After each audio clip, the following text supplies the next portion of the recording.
Information received. Internet connection established.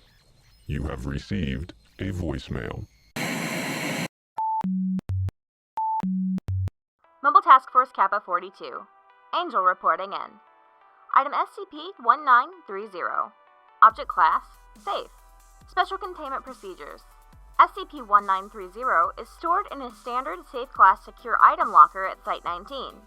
Experimentation with SCP-1930 may only be performed with Class D personnel, and a digital audio recorder is to be kept on in SCP-1930's locker and checked every 24 hours for any anomalous audio, which should be forwarded to research staff for analysis.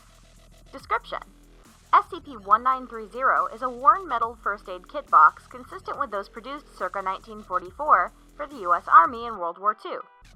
SCP-1930 can be identified by a series of scratches on the bottom of the case, 4 dashes, then 2 dashes, as well as by being anomalously heavy, approximately 23 kilograms, even when empty. When opened, the back surface of SCP-1930 appears to be composed of a black material that absorbs all light. All attempts to take a sample of this material or otherwise damage it have failed, and spectroscopic analysis is inconclusive. If SCP-1930 is placed open on a flat surface near an injured human subject, one or more emaciated human arms will extend from the black inside surface and attempt to treat the subject. Such treatment has taken the form of a variety of procedures from basic first aid to complex surgery. The arms will make appropriate use of any tools or instruments provided. Once the treatment is complete, the arms will retract into SCP-1930. The treatment administered by SCP-1930 is typically medically appropriate, if not necessarily effective. As the movements of the arms tend to be jerky or spasmodic, sensitive procedures, especially invasive surgery, tend to result in significant collateral damage and harm to the subject. SCP-1930 was discovered in the basement of an abandoned medical center in the Midwest. A worker assisting in the demolition of the building discovered SCP-1930, which activated and attempted to treat a minor cut on the worker's arm. Witnesses were administered Class A amnetics and later released. Addendum: Notable Experiments Log. Subject D-3414. Known injuries: broken arm. Tools provided: full first aid kit and trauma kit. Results: SCP-1930 applied a splint to the broken arm.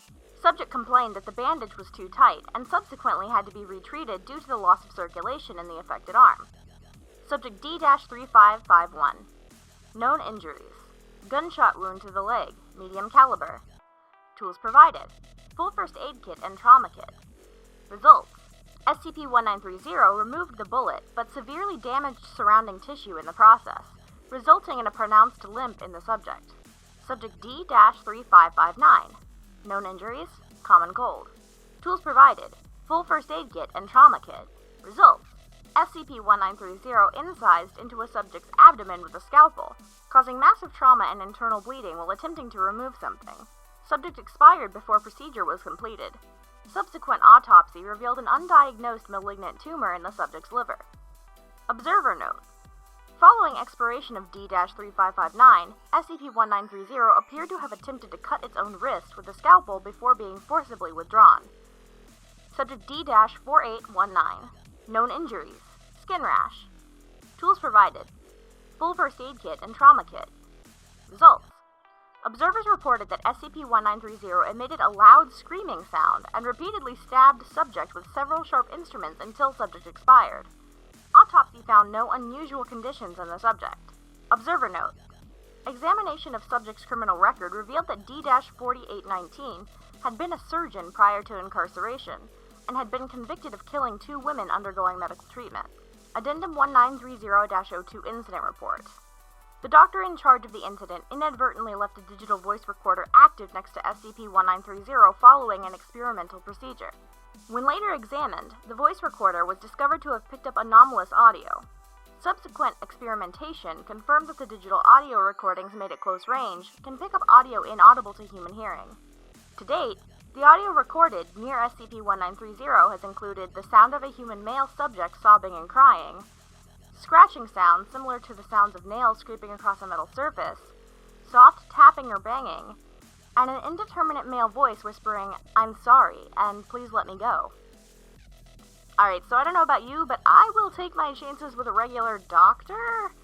Stay safe, stay alert, and yeah, you're probably better off just going to the doctor.